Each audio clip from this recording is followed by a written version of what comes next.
bienvenue dans l'émission Parole de femmes. Toute cette semaine, avec notre invitée Nadine Benoît, nous propageons l'espoir, comme tu aimes le dire. Alors moi aussi, j'aime le dire cette semaine.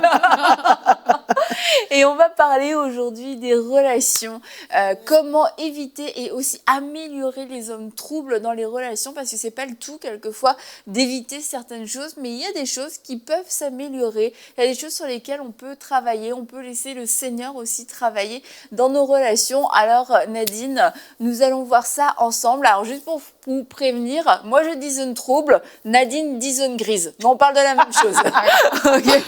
Ce n'est pas un trou noir. Effectivement, ça reste quand même toujours une zone. Voilà, c'est bon. Au moins sur ça, on s'entend. Juste pour être sûr, on parle de la même... On parle de la même chose, les zones troubles, les zones grises, les zones dans les relations. Puis c'est vraiment quelque chose qui est vraiment, je pourrais dire, problématique. Puis on ne peut pas passer outre que ça. Alors, quand on est en relation, avec même nos amis et même dans nos familles. Écoute, moi, j'ai un frère puis j'ai une sœur, mais je me rappelle très bien de temps en temps qu'on avait des zones grises et des zones troubles. Alors, ça arrive dans toutes les familles d'avoir ces zones. Mais l'affaire, c'est que quand on est dans ces genres de zones-là troubles, la faiblesse que nous avons dans ces zones troubles-là n'est pas vraiment, comment je pourrais vous dire, une faiblesse. Pourquoi je veux dire ça? Au contraire, ça révèle. Ça révèle quelque chose qu'on a besoin de changer. Ça révèle des choses qu'on a besoin de façonner en nous parce que j'aime la parole qui dit « aimez-vous les uns les autres ». Alors, il faut s'aimer les uns les autres, c'est parce que les autres nous donnent un reflet de qui qu'on est. Et des fois, c'est comme un genre de papier sablé qui nous sable pour que nous puissions être à l'image de Christ. Et j'aime vraiment ça dans ce niveau-là. Je ne veux pas dire que j'aime les moments troubles, mais comme mon mari et moi, on donne énormément des fois de conseils pour les couples. Et quand les gens viennent nous voir, c'est parce que ils ont des problèmes. Rarement qu'ils viennent nous voir quand ça va bien, mais c'est quand ils ont des problèmes et c'est là que reviennent les zones troubles. Pour moi, je crois que dans les zones troubles, on a chacun nos personnalités, on a chacun nos convictions, on a chacun notre éducation et c'est là que ça vient emmener une problématique parce qu'on ne voit pas les choses de la même perspective. Mais comment on fait pour pouvoir collaborer ensemble puis arriver dans un point commun? Et ce que j'avais à vous partager aujourd'hui, c'est comment éviter ce genre de problématique-là. Et j'ai quelques points qui est là-dessus que j'ai réalisé moi-même, avec moi-même tout seul, moi, et avec mes amis alentour de moi, ma famille, et puis les couples et tout ça, que de temps en temps, il ne faut pas jouer sur la carte de la manipulation dans les relations. C'est blessant, ça va mener à rien. Et il y a certaines fois dans la relation que nous avons avec une amie ou avec un ami, on va sur cette carte-là, la carte de la jalousie, la carte de la culpabilité. Tu sais, la jalousie, tu ne peux pas exister sans moi. Mais non, je peux exister sans toi, là. C'est quand même pas tout pour moi, là. Tu comprends? Fait qu'il y a des gens qui jouent sur ce genre de carte-là, puis là, t'es comme, ça fait que la relation, elle devienne malsaine. La carte aussi de l'envie. Fait que chaque fois que tu vois l'autre faire quelque chose, je sais pas, moi, je te vois aujourd'hui, Annabelle, tu habilles, j'aime bien tes souliers comme ça, Annabelle. Là, du jour au lendemain, tu me vois, j'ai les mêmes souliers que toi. Ou quand la manière comment tu es habillée, ou bien comment tu es peignée, je me peigne de la même manière comme toi. Ou bien toujours envier les autres. Et dans une relation, c'est malaisant. Pour moi-même, je l'ai déjà vécu à l'époque, quand j'étais très jeune, à l'école primaire. Puis il y avait une jeune fille qui était mon amie, puis j'avais ce genre de problème-là. Elle était super gentille, aimable et tout ça, mais il y avait ce côté-là qu'elle avait toujours une manipulation qui était derrière, et tu le sens. Fait que toi, tu es honnête, tu es transparente avec la personne, mais tu sens toujours qu'il y a comme un manque de confiance, un manque de... Une zone trouble. Une zone trouble où la personne t'isole des autres parce qu'elle veut t'accaparer uniquement pour toi-même. Et ça, c'est néfaste dans une relation. Et même que ce soit une relation de couple, que ce soit avec des amis, ces zones troubles-là, dès qu'on le sent, dès qu'on le voit, il faut en parler. Et de temps en temps, des fois, les gens ils ont de la difficulté à parler de ça dans les relations. Il y en a d'autres aussi, même dans ce niveau-là, quand ils passent par les zones troubles, en fin de compte, ils portent cette étiquette-là. En fin de compte, ils disent, ouais, c'est vrai. C'est comme ce que la personne leur dit qu'ils sont, ils le mettent sur... Ils se l'approprient. Puis je dis, mais non, tu n'es pas jalouse. Mais non, tu n'as pas besoin d'avoir ce sentiment de culpabilité-là. C'est sûrement la personne qui te fait porter quelque chose. C'est la personne qui passe par une période difficile et elle, excuse-moi de dire le mot comme ça, elle t'utilise pour essayer d'arriver à ses fins. Et ça détruit des vies, les zones troubles. Et je reviens sur le point d'isoler, d'avoir le besoin d'isoler l'autre personne pour avoir une relation avec elle. Alors qu'on soit la personne qui se fait isoler ou la personne qui isole les autres, c'est important d'en prendre conscience. Est-ce que j'ai besoin dans mes relations de ce sentiment d'exclusivité, ce sentiment de fusion? Et parce que souvent, ça va aboutir dans des relations toxiques parce qu'il n'y a pas de place à l'ouverture. C'est toi et moi, c'est toi et moi, sinon on est en danger, sinon ça veut dire que t'es pas vraiment mon ami, ça veut dire que tu m'as trahi, ça veut dire que t'as pas été loyal, regarde, moi je suis là pour toi, toi t'es pas là pour moi, et c'est là où on tombe dans des choses de manipulation, et à la fois je veux vraiment qu'on parle dans les deux sens. Si c'est nous-mêmes qui initions ce genre de relation, pourquoi est-ce qu'on le fait? Est-ce qu'on est insécure lorsque on n'est pas dans ce genre de relation fusionnelle, quand on n'est pas le tout d'une personne? Et même dans l'amitié, c'est comme je veux être ta meilleure amie, je veux juste qu'on soit nous deux, on fait tout ensemble, etc.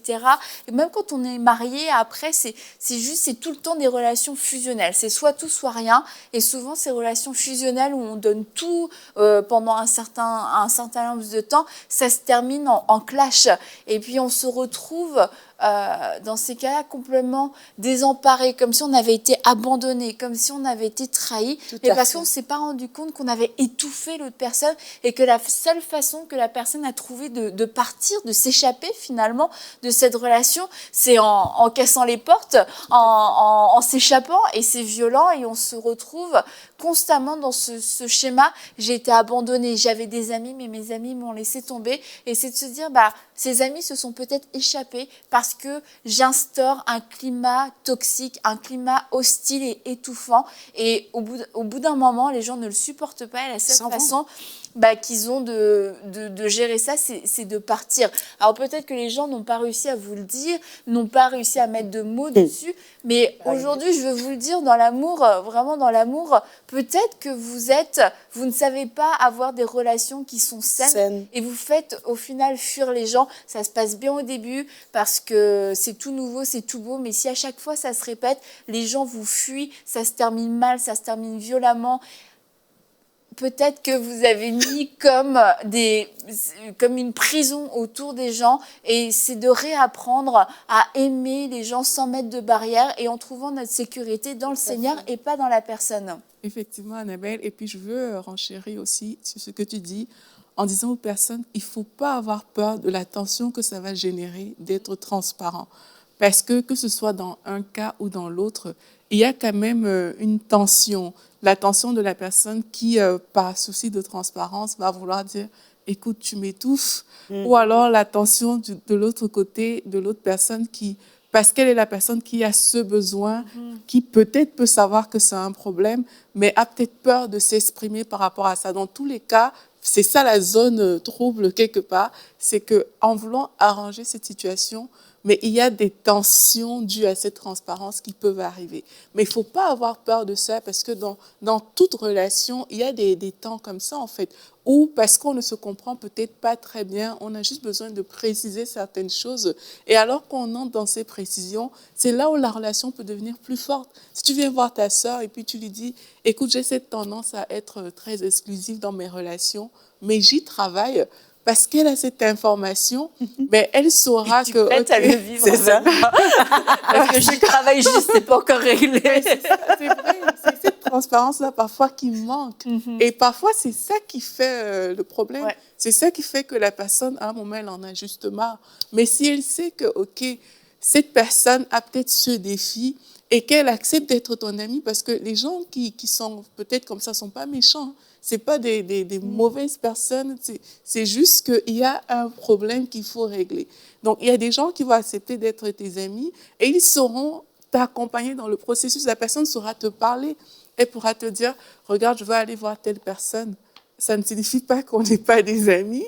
Pareil, dans l'autre sens aussi, si tu te sens être la personne qui est étouffée, peut-être quand tu vas venir pour t'exprimer, ça va créer une tension du type, peut-être qu'elle ne veut pas être mon amie, des choses comme ça, mais n'aie pas peur justement de passer cette étape-là où peut-être il y aura ça, mais où tu es prêt à revenir de temps en temps, juste pour montrer à la personne qu'en fait je suis là. C'est pas parce que je vais ailleurs que je suis pas là. Donc parfois on veut occulter comme ça la tension et on supporte des choses ou on subit certaines choses, mais il faut passer par ce temps de transparence jusqu'à ce que les choses deviennent... Non, mais je veux dire, dans le mauvais sens, oui. quand on supporte, on n'est pas en train de rendre service à la relation. Pas du tout. Parce qu'au bout d'un moment, on s'essouffle aussi, ça devient fatigant, on rencontre d'autres personnes, on se dit, attends, il y a d'autres sortes de relations qui existent où je peux être épanouie. Et puis, finalement, la personne qui amène ces choses-là, la manipulation, de l'envie, souvent est esclave de ça. Il y a elle a besoin d'aide. C'est ça, elle a besoin d'aide. Et puis, c'est là où elle a besoin d'amis. Et puis, nous, vu qu'on a supporté, on l'a subi, on s'en va. Alors qu'on ne se positionne pas comme, écoute, moi aussi, je vais être une bonne amie et puis je vais faire face à la situation en posant des mots, peut-être en provoquant la zone, je veux dire, en mettant en lumière la zone trouble, en disant, il y a un problème dans notre relation. Ça ne veut pas dire que la relation va se terminer. Et c'est là où on tombe dans ce point. On n'est pas en train d'éviter seulement ces zones troubles. On veut les améliorer, on veut les régler. Et souvent, parce qu'on a subi trop longtemps, le moyen qu'on trouve, c'est de partir parce qu'on est fatigué, mais il y a d'autres solutions. Oui, parce qu'il y a la solution, pour moi, c'est comme on l'a dit tantôt, c'est affronter. Affronter ça avec amour. Pas avoir peur d'aller voir cette personne-là et de lui dire, voilà. Et des fois, on a ce problème-là de oser. On préfère rien dire et on subit et on subit. Alors moi, un point, j'en ai 3, je pourrais donner trois idées qui me viennent comme ça, là. C'est affronter ça avec amour. Approche-toi d'elle ou approche-toi de cette personne-là. Ça va être super peut-être difficile, ça peut même être peut-être intimidant. Pourquoi? Parce que surtout si c'est la personne qui t'isole, puis là peut-être la personne avait toujours un mot à dire et toi tu n'avais pas de mot à dire, mais c'est prendre ton courage à deux mains, puis dire là, il faut que je m'assoie là, puis il faut que je lui parle. Un point que je pourrais dire aussi, au cas où tu as de la difficulté peut-être à parler, tu peux écrire. Il y a des fois, il y a des gens qui ont de la difficulté à s'exprimer dans le niveau verbal, comme un dialogue. Écris. Dis, regarde, j'ai un mot à te dire, j'ai vraiment beaucoup de difficultés à te le dire comme ça verbalement, mais regarde, je t'écris un texte. On peut même faire les textos, on a nos cellulaires maintenant. Tu peux le faire par c'est un peu dangereux, les textos. C'est de la manière comment on peut le dire. Oui. Mais sinon, il y a une lettre. Tu l'écris. Ou, comme la parole de Dieu, elle dit aussi, tu peux emmener quelqu'un avec toi. Quelqu'un que la personne connaît aussi, on s'entend si c'est quelqu'un que la personne ne connaît pas, mais quelqu'un qui est capable de faire un pont entre vous deux, puis que la personne est capable de s'exprimer. J'amènerais un point aussi, apprendre à se parler, à s'écouter. Et des fois, on est tellement en train de donner un monologue, on ne permet pas... Point de vue. Oui, attendre le point de vue de l'autre. Ah, OK, tu te sens comme ça, vraiment, tu te sens étouffé. Ah, OK, vraiment... Des fois, on est là, on donne, mais la personne, elle n'a pas cette réponse-là à côté. Puis le troisième point que je donnerais, c'est chercher une solution ensemble. Parce qu'en fait, quand on veut garder la relation, on veut garder notre amitié, mais il y a quelque chose qui est étouffant, il y a quelque chose qui fait que toi, tu te sens à l'aise dans cette relation-là, mais moi, je ne me sens pas à l'aise. Quelle solution qu'on pourrait prendre? Et parfois, ce n'est pas facile. En fait, il y a des cas. Moi, je pense qu'il y a des cas dans le sens que tu as... des personnes avec qui c'est très facile, vraiment, et tu as aussi des personnes avec qui c'est moins évident. Ça dépend des relations. Il y a des relations dans lesquelles vous deux, vous avez choisi d'être unis ensemble par les liens de l'amitié, gloire à Dieu. Il y a des relations où tu côtoies peut-être des personnes dans un environnement, parce qu'on parle de plusieurs relations, et tu ne vas pas venir écrire la lettre peut-être à ton collègue, mais tu vois bien qu'avec ton collègue, il y a soit ce côté manipulateur, soit ce côté exclusivité, soit une zone trouble dans tous les cas. Et tu vois que tu ne peux pas le faire.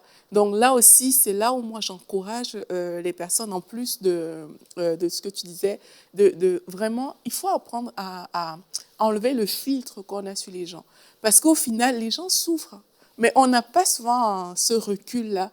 Il faut apprendre à enlever. La Bible dit, pourquoi concentres-tu ton regard sur la paille qui est dans l'œil de ton prochain. Quand toi-même, tu Et vas... parfois, c'est que notre regard est trop concentré sur la chose qui ne va pas. Et c'est ça qui fait la zone trouble. C'est même pas qu'il y a vraiment un problème. C'est juste que tu as concentré vraiment ton regard sur le défaut de la personne. Au point où ton filtre naturel, ton filtre des actions de cette personne, le filtre de tout ce que cette personne fait, passe par cette concentration de regard. Donc, quelquefois, les zones troubles viennent aussi de là. Là, je parle vraiment des relations qui sont pas... on n'est pas proche du style « j'ai décidé d'être ton ami » et tout. Parfois, ça vient de là et on ne peut pas toujours parler de ces choses-là. Donc, l'idéal pour moi, c'est vraiment porter les gens dans la prière parce que si aujourd'hui, tu as eu le recul qui te permet de voir ces choses, mais c'est peut-être parce que tu as une solution pour cette personne. Amène cette personne dans la prière, prie pour elle, et toi, ne concentre pas ton regard sur les défauts de cette personne. Que la lecture que tu as de la personne ne passe pas par le filtre des défauts apparents que toi, tu vois en cette personne-là. Parce que le fait de confronter par le biais d'une conversation, d'une lettre et tout ça, c'est pas d'exposer la personne en face. Mais c'est pour ça que quelquefois on n'aime pas la confrontation, ou alors la confrontation ne porte pas de bons fruits parce qu'on n'en comprend pas, on lui donne pas le bon objectif. Et en fait, la confrontation, c'est pas une bagarre, c'est d'aller finalement mettre de la lumière dans une zone trouble sur un problème, quelque chose dont on n'a pas discuté, quelque chose qui nous gêne, qui nous peine aussi, quelquefois, qui nous blesse, et pour trouver une solution, comme tu l'as dit. Le but de la confrontation, c'est de trouver une solution. Collaboration. C'est de vivre une restauration parce que il y a quelque chose peut-être qui a été cassé, il y a quelque chose en tout cas qui a été... brisé. Pas encore brisé, mais affaibli, en tout cas qui a été touché. Et le moment de la confrontation, c'est pour dire, regarde, là, c'est en train de s'effriter, et puis j'ai pas envie de laisser ça comme ça, de voir le vase tomber en lambeaux. Qu'est-ce qu'on peut faire? Et souvent, on donne à la confrontation un autre but. Et quand on parle de confrontation, on entend souvent bagarre ou je sais pas quoi, bagarre de mots. Et du coup, beaucoup de gens trouvent ça même noble de ne pas aller confronter les autres personnes parce qu'on se dit c'est comme aller chercher des problèmes. La Bible dit de renoncer aux querelles, aux disputes. Mais en fait, une confrontation, c'est pas une dispute. Ça, c'est vraiment quelque chose d'important à assimiler. La confrontation n'est pas une dispute. Tout à fait. Puis quand je vous écoute parler comme ça me fait penser que j'ai l'habitude de dire ça aux gens, de la personne avec qui que tu vas parler n'est pas ton ennemi. C'est ton ami. C'est seulement on est dans une zone trouble. Et je dis ça souvent des fois à mon mari et moi, au conjoint, quand ils viennent nous voir, dire, hey, ta femme, là, c'est pas ton ennemi. Ton mari n'est pas ton ennemi. Il y a juste une zone grise. J'aime donner cet aspect-là aussi. C'est un exemple que je donne. Vous savez qu'on a une commode. Et dans la commode, il y a plusieurs tiroirs. Et donc, il y a 6 tiroirs. Mais il y a un tiroir seulement qui a de la difficulté à fermer. Est-ce qu'on enlève est-ce qu'on brise toute la commode en entier? Je vois déjà Annabelle qui lui remet sa tête. Elle pourrait le faire. C'est ça, hein? C'est quand même énervant, un tiroir qui s'ouvre pas bien. Oui, mais sur les 6, est-ce qu'il faut absolument la briser tout au complet? Non. La réponse est non. On peut réparer, on répare. Effectivement, voilà, c'est ça. C'est la fameuse zone trouble qui est le tiroir. Alors, dans ce cas-là, qu'est-ce qu'on doit faire pour être en mesure de pouvoir... Ça me parle. D'être... Ah, ben voilà, parce que je voyais que tu voulais déjà retirer toute la commode. Je jetais tout, là. C'est ça. Non, puis je leur dis, regardez ça, puis là, ils disent, ah, OK, t'en as 6, tu brises pas tout au complet. Alors, comme tu viens juste de dire, Aurélie, fait que là, tu vois que ce tiroir-là qui a la difficulté à se fermer, mais il y a les autres aussi qui fonctionnent. Mais on se concentre uniquement sur ces zones troubles-là pour essayer de voir comment on peut collaborer, comment on peut aider, qu'est-ce qu'on peut faire pour que ce tiroir-là puisse rentrer puis que ça fonctionne bien dans toute la commode. Et des fois, dans la relation, c'est ça qu'il y a dans les relations. Oui. Fait que des fois, on veut tout briser au complet, mais en fin de compte, c'est juste un tiroir qui a besoin juste d'être arrangé, juste de peut-être vissé. Effectivement. Tout simplement, ou des fois même être remplacé complètement. Tout dépend c'est quoi qui arrive avec le tiroir. Mais c'est comme pour vous dire que des fois, j'aime vraiment ça, qu'est-ce que tu dis, Aurélie? On voit vraiment ça comme une montagne, mais de temps en temps, il faut juste réaliser que c'est ça. Il y a d'autres cas, vraiment, on ne va pas se mentir, les femmes, ça ne marche pas, là. Ouais. Il y a des relations pour de vrai, si c'est de l'envie, de la magie. Et parce que c'est pas juste un tiroir, là, c'est tout. C'est tout. Ouais, c'est tout. Et il y a aussi, j'ai envie de dire, il y a aussi des saisons, hein, dans le sens que une relation peut bien commencer et tout, et c'est parfait. Mais quelquefois, c'est pour ça que j'encourage les gens, je ne suis pas pour briser forcément les relations, mais ça peut arriver, hein, mais j'encourage les gens à demander à Dieu la perspective que lui, il a sur la situation. Yes. Parce que quelquefois, c'est juste une question de perspective. Et aussi, peut-être aujourd'hui, vous êtes ultra fusionnel et tout, mais si ça se trouve, dans 3 mois, il va falloir changer le degré, entre guillemets, de votre relation, dans le sens que il faut se détacher pour vivre d'autres choses, pour aller ailleurs. Mais toi, tu veux rester dans l'état où vous vous êtes connus il y a, je ne sais pas, 3 mois. Or, parfois, c'est juste que les relations évoluent. Et l'évolution crée aussi la zone trouble, parfois. Mais si tu veux pas, si tu n'attaques pas cette zone, tu vas pas voir l'évolution. Ce sera soit un déchirement total, ciao, ciao, bye, bye, soit ce sera la tension va persister et vous n'allez pas vivre le niveau d'amitié en fait dans lequel vous êtes appelé à aller. Pour certains, c'est une amitié, bon, quand ça se renforce, c'est sûr qu'il n'y a pas parfois des zones troubles, mais parfois ça va juste changer de forme en fait, mais ça reste de l'amitié, ça reste quelque chose de beau. Ouais. C'est juste la forme qui a changé et ça peut créer une zone trouble. Quand tu demandes la perspective de Dieu par rapport à la situation, mais là, le Saint-Esprit peut te révéler qu'en fait, c'est juste la forme de votre amitié qui est en train de changer. C'est pas que vous êtes devenus des ennemis, c'est pas que vous êtes appelés à vous séparer, c'est juste la forme qui a changé. Et si les deux parties acceptent ça, mais là, ils vont vivre encore des choses extraordinaires. Ils peuvent cheminer. J'aime ce que tu dis, ça me fait penser dans le verset Philippiens 2, verset 4-5, ça dit « Ne cherchez pas votre intérêt à vous, mais cherchez l'intérêt des autres. Et entre vous, conduisez-vous comme des gens unis au Christ, Jésus. » Fait que c'est ça, c'est chercher dans les zones crises, les zones troubles, ou toutes les zones que je pourrais dire aujourd'hui. C'est tu cherches l'intérêt de l'autre en essayant de collaborer et de comprendre qu'est-ce qui est en train de se passer dans notre zone grise. Surtout dans le cadre du mariage, parce Oh que là, on là a parlé beaucoup de l'amitié. Oh là là! Et dans l'amitié, oui, bah, quelquefois, Oh là ça là se là là. termine, on n'arrive pas. Mais dans le cadre du mariage, il n'y a pas de... ouais. Bon, si on passe à une autre saison, machin, là, la commode, n'importe comment elle est, là, tu la répares. Ça, c'est clair. Donc là, dans le mariage, comment on peut faire pour surmonter ces zones troubles? Parce que des fois, c'est pas juste une petite zone, c'est comme... Tout est trouble. Dans le mariage, c'est certain que on ne va pas oublier, on va aller directement dans la prière. Mais de temps en temps, des fois qu'on a de la difficulté, on n'arrive même pas à prier parce qu'on est dans une zone trouble. C'est aider, essayer de trouver quelqu'un d'autre, ou un pasteur, ou quelqu'un qui est proche dans la famille. Quand je dis dans la famille, mais quelqu'un vraiment sur qui que les deux peuvent faire confiance. Parce que des fois, dans des autres troubles comme ça, disons, moi, je fais confiance à telle personne, puis je lui explique ma problématique de couple, mais mon mari n'est pas content que je parle avec cette personne-là. Il n'est pas d'accord. C'est essayer que le couple ensemble trouve quelqu'un de commun accord qui pourrait être une troisième personne, qui pourrait tout simplement, qui est là pour aider le couple.